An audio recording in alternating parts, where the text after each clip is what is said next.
చంద్రబాబును పోటీ చేయమన్నా, గన్నవరంలో వంశీ మీద లోకేష్ బాబు గారిని పోటీ చేయమని అంటాడు కదా. ఈ వంశీ ఏమో మాట వస్తే వాళ్ళిద్దరు మా ఇద్దరిని పోటీ చేయమంటారు కదా. ఆఖరి మీ మీద ఎవరు పోటీ చేసి గెలిచారు తెలుసు కదా మీకు. వల్లభనేని వంశీ మీద, వల్లభనేని వంశీ తెలుగుదేశం క్యాండిడేట్ అయితే వైసీపీ క్యాండిడేట్ అయినటువంటి యార్లగడ్డ వెంకట్రావు ఆ రోజు ఓడిపోయాడు. అదే యార్లగడ్డ వెంకట్రావు తెలుగుదేశం పార్టీ క్యాండిడేట్ అయితే, నువ్వు వైసీపీ క్యాండిడేట్ అయితే నువ్వు ఓడిపోయావుగా 30,000 పై చిలుకతో. అది చంద్రబాబు నాయుడు గారి స్టామినా. అది గురువాళ్ళు ఎవరు పెట్టారు? ఒక కొత్త వ్యక్తిని తీసుకొచ్చి పెట్టారు. 30,000 పైకి ఓడిపోయావుగా. మీ బతుకులకి చంద్రబాబు గారు, లోకేష్ బాబు గారు కావాలా? నేను చూసారు ఎలా మాట్లాడుతున్నాడు. అప్పుడు అధికారం ఉంది, మాట్లాడావు. ఇప్పుడు అధికారం లేదుగా. అంటే అధికారం ఉంటే ఏదన్నా మాట్లాడచ్చని కొడాలనా అని చెప్పడం నిన్న. నేను చాలా స్కూల్ పిల్లల్లాగా చాలా ఎక్కడ మాట జారకుండా తోలకుండా, అయితే మా ప్రభుత్వం వస్తుంది, మా ప్రభుత్వం వస్తే అట్టేసిన అమ్మకి అట్టున్నారు. అది చెప్పడం కూడా రాలేగా. ఆ దోశ వేసిన వాళ్ళకి దోశన్నారో ఏదో చెప్పాడు. ఆ డైలాగ్ మేమే చెప్పేది, అట్టేసిన అమ్మకి అట్టున్నారా అని. మీరు ఎవరిని ఉత్తి పుణ్యాన్ని ఎవరిని కక్ష సాధించలేదే. నిజంగా వంశీని, నానిని లోపడేయాలంటే 4 రోజులు లోపు వేసేవాడే. ఇవాళ రికార్డెడ్గా దొరికిపోయాడు వంశీ. ఆ కుర్రాడిని కిడ్నాప్ చేసి ఆ కుర్రాడితో కోర్టులో దొంగ సాక్ష్యం చెప్పించినందుకు కాబట్టి కేసు పెట్టారు. వాళ్ళ అమ్మ ఇచ్చిన ఫిర్యాదు మేరకు కేసు పెట్టాడు. దీని మీద ఏంటి మీరు రాద్ధాంతం చేస్తారు? నిన్న విజయవాడ నగరంలో ఒక బేభత్సం సృష్టించడానికి జగన్మోహన్ రెడ్డి ప్లాను. బేభత్సం సృష్టించి ఇవాళ దగ్గర ఉన్న 11 మంది ఎమ్మెల్యేలు, అతను తీసేస్తే 10 మంది ఎమ్మెల్యేలు ఏదో గూటికి చేద్దామని ఒక ఆలోచనలో ఉన్నారని అతనికి రిపోర్టు తెలిసి దాన్ని విజయవాడలో భయంకరమైనటువంటి ఒక ఘర్షణ వాతావరణం సృష్టించాలన్న ప్లాన్తో నిన్న వచ్చాడు. పోలీసులు బట్టలు ఓడదీస్తావా? 5 సంవత్సరాలు ఏ పోలీసులతో తెలుగుదేశం కార్యకర్తల మీద అక్రమ కేసులు పెట్టించావు నువ్వు? ఆ పోలీసులను వాడుకొని ఆ పోలీసుల సస్పెన్షన్ చూపించి ఆ పోలీసుల్ని జైలుకి పంపించి ఇవాళ నువ్వు పోలీసు వ్యవస్థ గురించి మాట్లాడే అర్హత నీకుందా? ఇవాళ తెలుగుదేశం పార్టీ వచ్చాక కూడా అనేక మంది మీద, తెలుగుదేశం పార్టీ వాళ్ళ మీద కూడా కేసులు రిజిస్ట్రేషన్ అయ్యాయి, తప్పులు చేసిన వాళ్ళ మీద. నీ హయాంలో ఏ వైసీపీ నాయకుడి మీద కేసులు కట్టారా? ఏ కార్యకర్త మీద కేసులు కట్టారా? నువ్వా మాట్లాడేది పోలీసుల గురించి?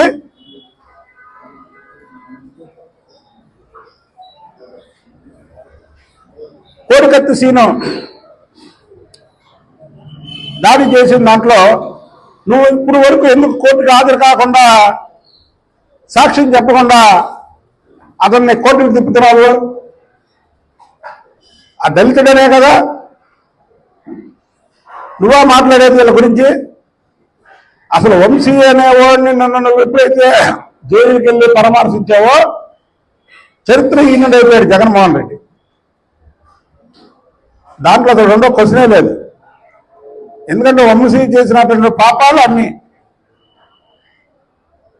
నువ్వు ఈరోజు మళ్ళీ మిర్చి ఆటకి వెళ్తున్నాడు.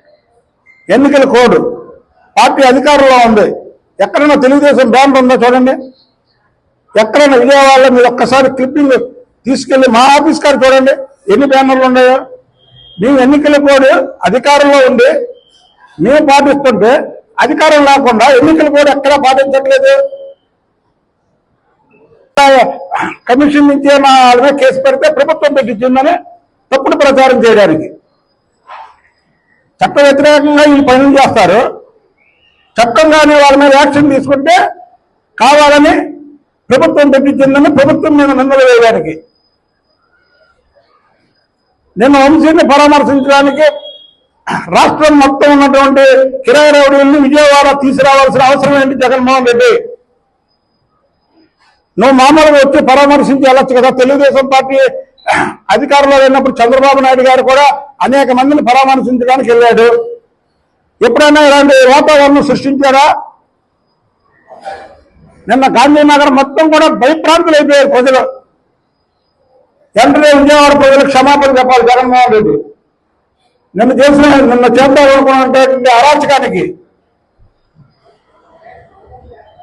అది మీకు చాలా మందికి మీలో తెలియకపోవచ్చు. బయట నుంచి పోగు చేసుకొని వచ్చి ముందు రోజు రాత్రి విజయవాడ నగరంలో పెట్టి కరెక్ట్ గా జగన్మోహన్ రెడ్డి లోపల ఉన్నప్పుడు అల్లర్లు సృష్టించడానికి నిన్ను చేసినటువంటి పథకం అది.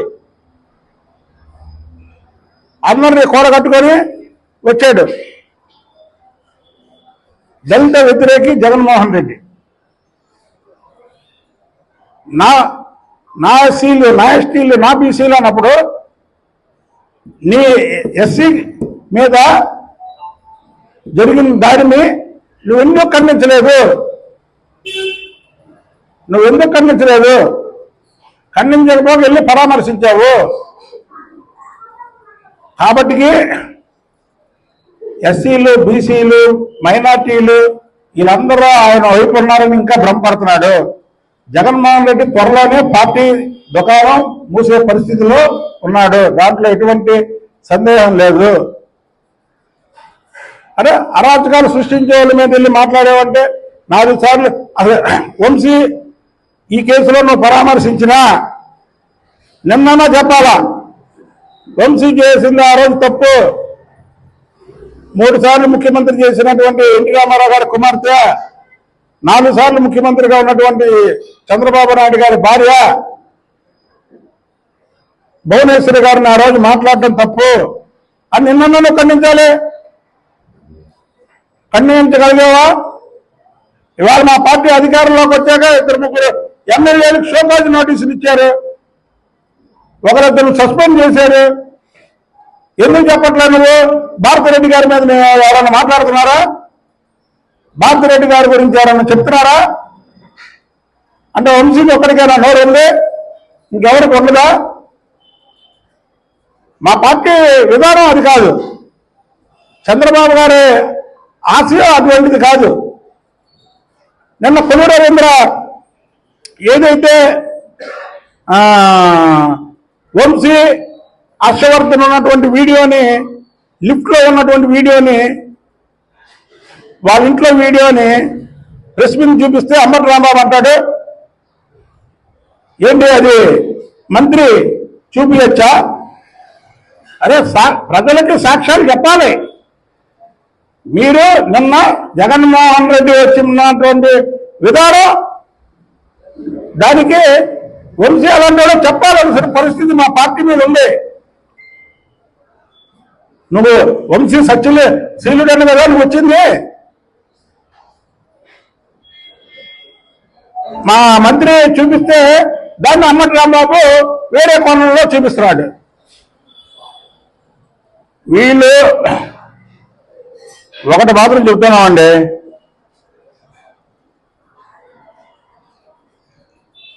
వీళ్ళందరూ కూడా జగన్మోహన్ రెడ్డి ట్రైనింగ్ ఇచ్చి జగన్మోహన్ రెడ్డి వీళ్ళతో ఈ మాట్లాడిపించాడు. కొడాలామితో తిట్టించడం కానీ, దేవినేని అవినాష్ని ఆఫీస్ పగల కొట్టడం కానీ, వల్లభనేని వంశీ చంద్రబాబు గారి భార్య గురించి మాట్లాడడం కానీ, ఇప్పటి వరకు వీళ్ళే అనుకున్నాం కానీ వీళ్ళతో పాటు జగన్మోహన్ రెడ్డి కూడా పాత్ర ఉంది. ఎందుకంటే నిన్న ఈ 3 పేర్లే తీసుకొని వీళ్ళని చూసి చంద్రబాబు నాయుడు గారు అసూయపడుతున్నాడు అంట. ఇంతకన్నా దుర్మార్గం ఉందండి. ఒక్కసారి వీడియో క్లిప్పింగ్ చూడండి. ఆ మాట అనగానే వంశీ భార్య నవ్వుతుంది పక్కన. ఏంటి రాజకీయాలు తెలియని వ్యక్తిగా మనం తిరుగుతున్నాం.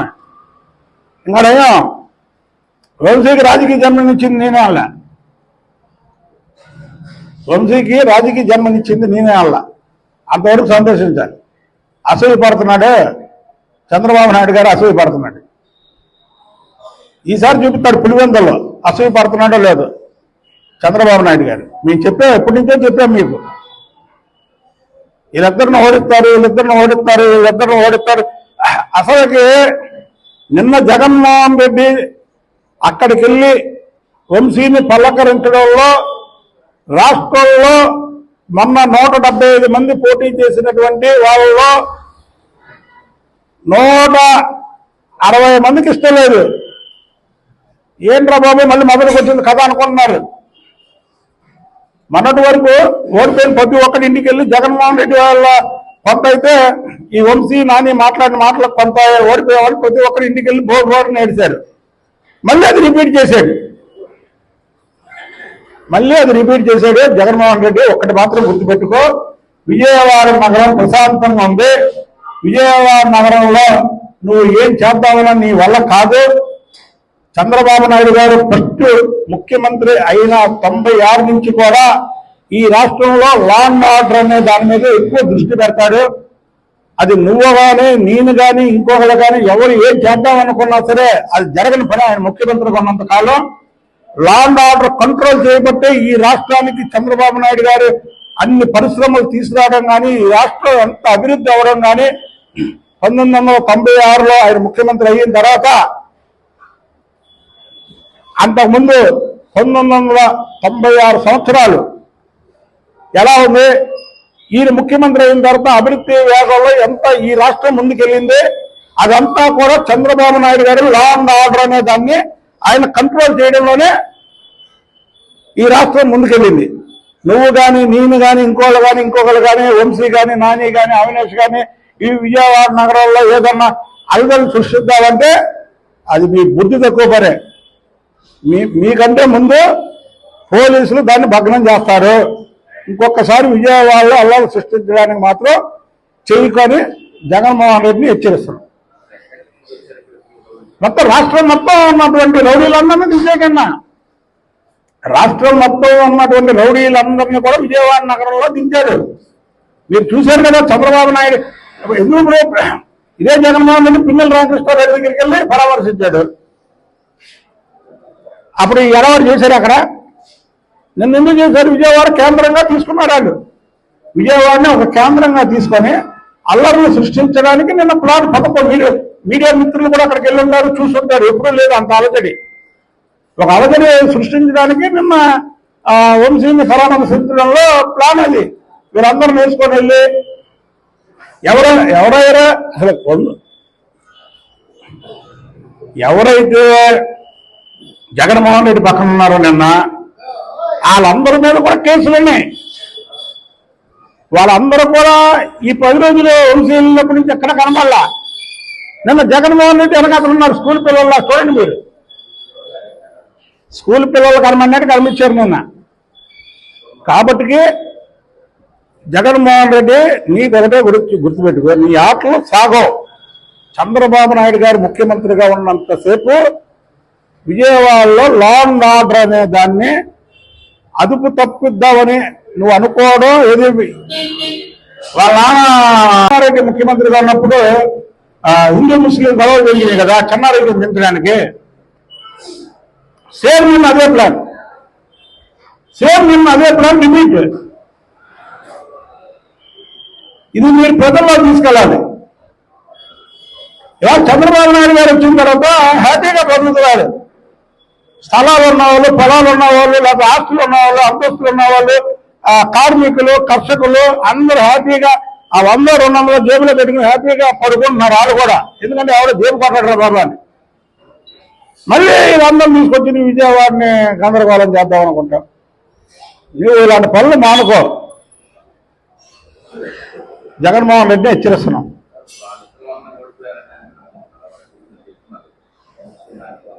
వంశీ నాని జగన్మోహన్ రెడ్డి కొంత అయితే కొంత వీళ్ళిద్దరు 100 వాళ్ళు ఓడిపోయామని ప్రతి ఒక్క వైసీపీ ఎమ్మెల్యే మాట్లాడుతున్నాడు. యూట్యూబ్లో ఇంటర్వ్యూలు చూడండి.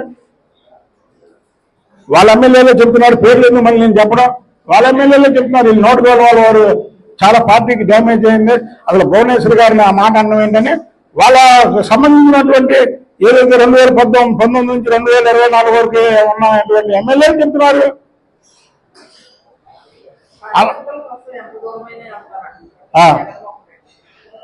ఎంత దూరం వెళ్తాడు? వెళ్తాడానికి మా దూరం. తప్పు చేసిన వాళ్ళని చంద్రబాబు నాయుడు గారు ముఖ్యమంత్రిగా ఉండగా లా అండ్ ఆర్డర్ అనేది ఎవరిని వదలదు. ఆఖరి మాతో సహా నేను చెప్పేది పరామర్శించుకున్నా. ఇది ఈయన కూడా పోయి తప్పులు చేశాడు, త్వరలో ఈయన కూడా జైలుకి వెళ్తాడు. ఆయన్ని ఎవరు పరామర్శిస్తారు అప్పుడు? ఈయన కూడా పోయి తప్పులు చేశాడు, ఇసుకలో తప్పులు చేశాడు,